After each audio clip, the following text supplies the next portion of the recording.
सब network crime world को subscribe करें, बेल आइकन दबाएं और अपडेट पाएं।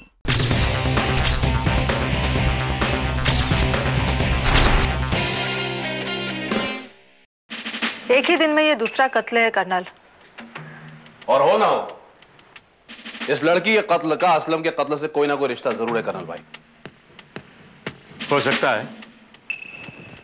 अगर ये वही लड़की थी जो असलम से मिलने के लिए रेस्टोरेंट आ रही थी, तो फिर उस लड़के को भी उन्हीं लोगों ने खत्म करवा दिया होगा जिन्होंने असलम को मारा है। लेकिन इन दोनों के कत्ल का मकसद हो क्या सकता है?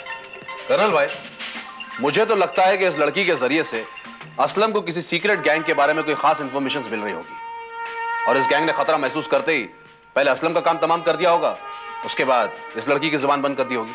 राइट यार इकबाल, लेकिन सबसे पहले हमें यह पता लगाना है कि वो लड़की कौन थी। कर्नल, उस लड़की के पर्स से जो सामान मिला है उससे पता लगा कि वो एक नर्स थी और बेलेव्यू नर्सिंग होम में काम करती थी। Bellevue nursing home? I can't believe this. यकीन नहीं होता, ऐना जैसी लड़की का भी कोई मर्डर कर सकता है। वो तो बहुत प्यारी और भली लड़की थी, किसी से झूठी बात तक नहीं करती थी। वो कब से यहाँ काम करती थी? यही कोई 1-1.5 साल से। डॉक्टर, क्या कभी आपको ऐसा लगा कि वो किसी तरह का नशा करती थी? आई मीन ड्रग्स वगैरह? ड्रग्स? What nonsense. किसी नशे से उसका दूर दूर तक वास्ता नहीं था। उसका नहीं था तो उसके किसी दोस्त या सहेली का? नेवर। मुझे नहीं लगता कि वो किसी ड्रग एडिक्ट को बर्दाश्त भी करती हो। उसको तो बस एक ही नशा था, हर पेशेंट की केयर का नशा। वो पेशेंट को ऐसे संभालती थी जैसे कोई अपना सगा हो। डॉक्टर, एक बात तो तय है कि उसका किसी जुर्म या मुजरिम से वास्ता जरूर था, वरना उसका कत्ल नहीं होता था। देखिए, उसकी जाती जिंदगी के बारे में मैं कुछ नहीं जानती, लेकिन एज ए नर्स मुझे उससे कोई शिकायत नहीं थी। वो 30 के 30 दिन काम करती थी, कभी कोई छुट्टी नहीं लेती थी। लेकिन कल तो वो ड्यूटी पर नहीं आई। हाँ, कल पहली बार उसने छुट्टी ली थी, लेकिन आने के वक्त वो बिल्कुल ठीक थी, फिर अचानक उसकी तबीयत खराब हो गई। वो कैसे? आई डोंट नो, लेकिन ना जाने क्यों मुझे ऐसे लगा अखबार में छपी किसी खबर ने उसे परेशान कर दिया था। अखबार में छपी किसी खबर ने? हाँ, सुबह का अखबार पढ़ने के पहले वो बिल्कुल ठीक थी, फिर उसके बाद काफी डिस्टर्ब लग रही थी। ऐसी छुट्टी लेते वक्त क्या उसने बताया था कि वो कहाँ जा रही है? नहीं, मैंने पूछा भी नहीं, पर जाहिर है आराम करने के लिए अपने हॉस्टल ही गई होगी। हॉस्टल? क्या वो हॉस्टल में रहती थी? हाँ, वो वर्किंग गर्ल्स हॉस्टल में रहती थी। क्या बता सकती है वो हॉस्टल कहाँ है?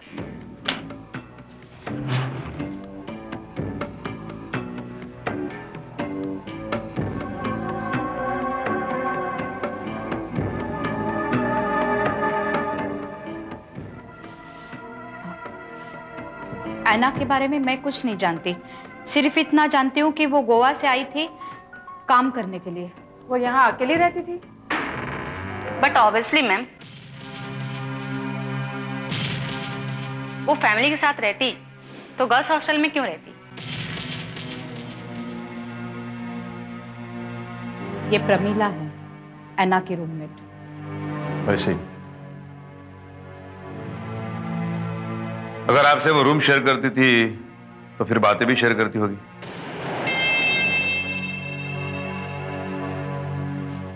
कुछ खास नहीं, शेयर करने जैसी कोई बात होती तो शायद शेयर करती। वैसे वो बहुत कम बोलती थी, ज्यादा बोलना उसे पसंद नहीं था। मैडम, हमें पता चला है कि उसे नशे की आदत थी। ड्रग्स और ड्रग्स लेने वाले मेरे हॉस्टल में अलाउड नहीं है। यू नो, गर्ल्स हॉस्टल में सिर्फ शरीफ लड़कियां ही रहती हैं और इस हॉस्टल में मिसेस कुलकर्णी बहुत स्ट्रिक्ट हैं। हालांकि फैमिली नहीं सही, लेकिन उसका कोई दोस्त इस शहर में होगा या कोई बॉयफ्रेंड। बॉयफ्रेंड? बॉयफ्रेंड्स? इम्पॉसिबल। मेरे हॉस्टल में no male friends and no phone calls. लेकिन अगर वो खुद किसी को फोन करना चाहे तो? हाँ, तो वो जरूर कर सकती है। फोन है कहाँ? नीचे मेरी केबिन के सामने। तब तो आप ये जरूर जानती होंगी कि कौन किसे फोन कर रहा है। कभी कभी। आना कभी फोन पर असलम नाम के आदमी से बात किया करती थी। असलम? ये नाम तो मैंने कभी सुना नहीं। कल जब वो हॉस्टल वापस आई तब उसने किसी को फोन किया था? हाँ, किया था, जरूर किया था, लेकिन मैंने नाम नहीं सुना। वो किसी से कह रही थी कि रीजेंसी होटल में मिलने के लिए।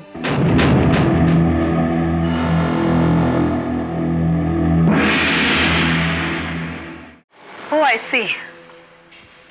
इसका मतलब है असलम उस बॉक्स कॉलम के जरिए जिसको मैसेज भेजना चाहता था वो ऐना ही थी। जी हाँ, वो ऐना फ्रांसिस किसी खतरनाक गिरोह के बारे में बहुत कुछ जानती थी, इसलिए उसे मरवा दिया गया। लेकिन उस मैसेज का मतलब क्या था? कर्नल भाई, ये बात तो अपने समझ में भी नहीं आई। मेरे ख्याल से उस मैसेज का सीधा ताल्लुक उस केस से है जिस पर असलम काम कर रहा था। You're right, Sheena. अगर हमें इस बात का पता चल जाए कि आजकल असलम किस स्टोरी पर काम कर रहा था, तो शायद हमें इस बात का भी पता चल जाए कि ऐना किस गिरोह से ताल्लुक रखती थी। वो पिछले दिनों किसी ड्रग माफिया की पोल खोलने में लगा हुआ था। हो सकता है कि उन दिनों भी वो उसी स्टोरी पर काम कर रहा हो। नहीं, मेरे ख्याल से वो किसी और स्टोरी के चक्कर में था। उसने मुझे पूछा भी था कि क्या मैं किसी रियल इंसिडेंट पे बनी स्टोरी को किस्तों में छाप सकती हूँ क्या, और मैंने कहा था एनी टाइम। लेकिन उससे पहले ही वह मिस शिखा, असलम के साथ आप काफी वक्त तक रही है, आप तो उसके बारे में बहुत कुछ जानती होंगी। नहीं, कुछ खास नहीं। वो अक्सर अपने आप में ही रहता था, कभी कुछ भी किसी से नहीं कहता था। Anyway, अगर आप लोगों को असलम के बारे में या वो जिस स्टोरी पर काम कर रहा था उस स्टोरी के बारे में कुछ पता चला तो फौरन हमें खबर कीजिएगा प्लीज। जरूर। अगर असलम के कातिल के बारे में हमें कुछ पता चले और हम आपकी मदद कर सके तो वो हमारी खुशकिस्मती होगी, लेकिन हमें नहीं लगता कि हम ऐसा कुछ कर पाएंगे। ठीक है, देखते हैं।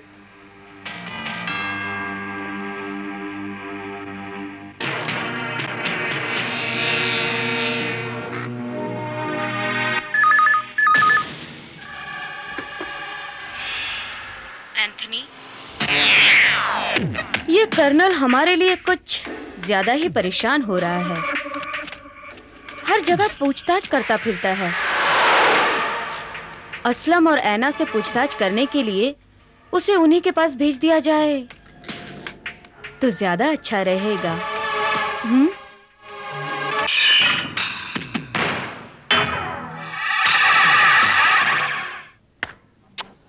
कमाल हो गया कर्नल भाई, असलम और ऐना के बारे में किसी को कुछ नहीं पता। ऐसा कैसे हो सकता है?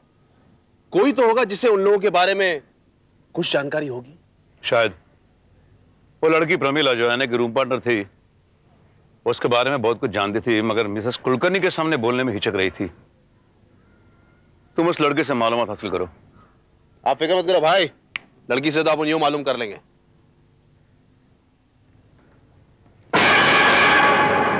इकबाल, गाड़ी को हाथ में लगाओ। क्या हो?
इंतहा हो गई इंतजार की। ला ला ला। मैडम सलाम, कहीं जा रही है? लिप दूं क्या? श्योर। अरे अंग्रेजी में क्या बोली समझ में, लेकिन अच्छा लगा। बड़े बड़े।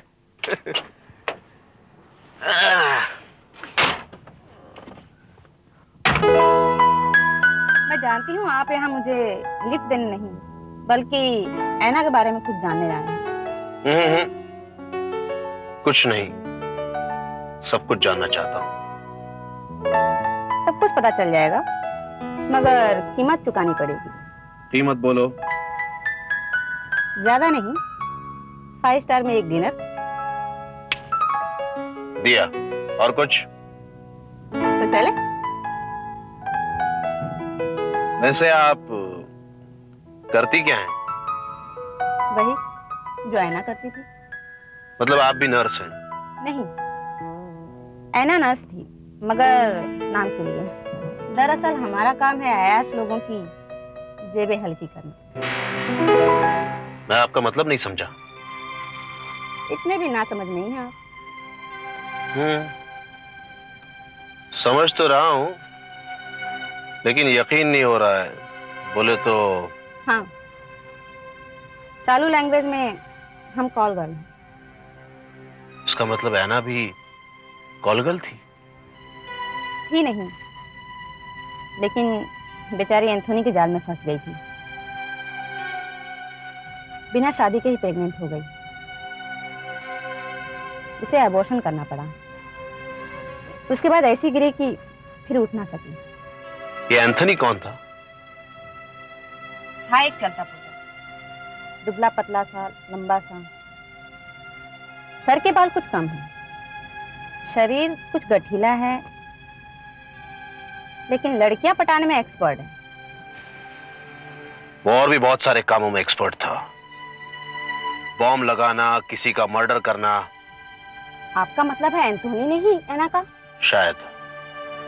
खैर छोड़िए, आप ये बताइए कि ऐना किसके लिए काम करती थी?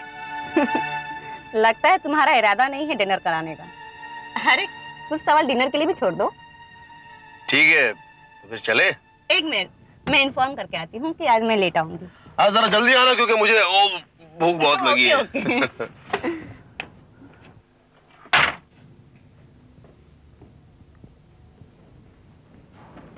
सुनो, मिसेस कुलकर्णी कहाँ है? पता नहीं। ठीक है, अगर वो मिले तो प्लीज मेरा एक काम कर देना। उनसे कहना मैं डिनर पे गई हूँ, थोड़ी लेट आऊंगी। ओके। अरे प्रमीला, मैडम ने कहा था तुम्हारे लिए कोई पार्सल आया है, रूम में रखा है, प्लीज ले लेना बाद में। ओके? पार्सल?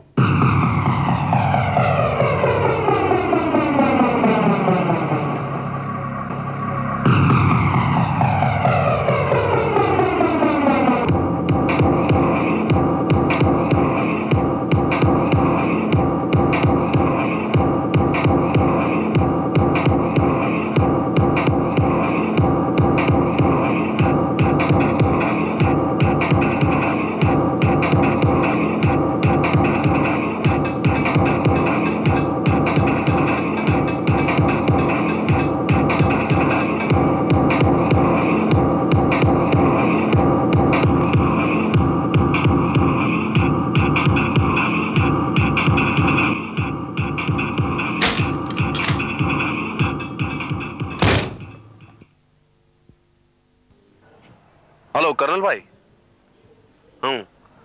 प्रमिला तो ऐना के बारे में सब कुछ जानती है। दरअसल ऐना एक कॉल गर्ल थी और एक बहुत बड़े कॉल गर्ल रैकेट के लिए काम कर रही थी। वैसे ही इसका मतलब असलम कॉल गर्ल रैकेट का पर्दाफाश करने के चक्कर में था। सही बोले भाई।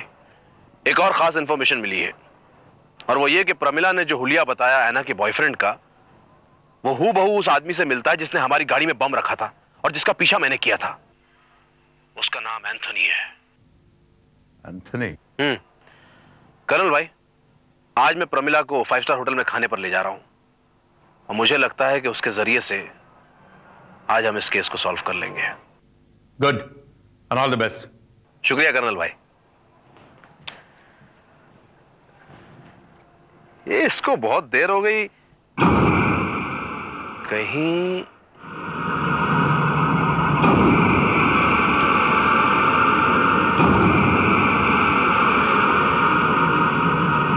यस। वो प्रमिला को देखा आपने? नहीं तो क्यों? नहीं देखा तो कहाँ गई वो? एक मिनट। अरे मिस्टर इकबाल, ऐसे आप किसी के रूम में नहीं जा सकते। मिस्टर इकबाल सुनिए, रुकिए। मुझे पता है। अरे सुनिए मिस्टर इकबाल।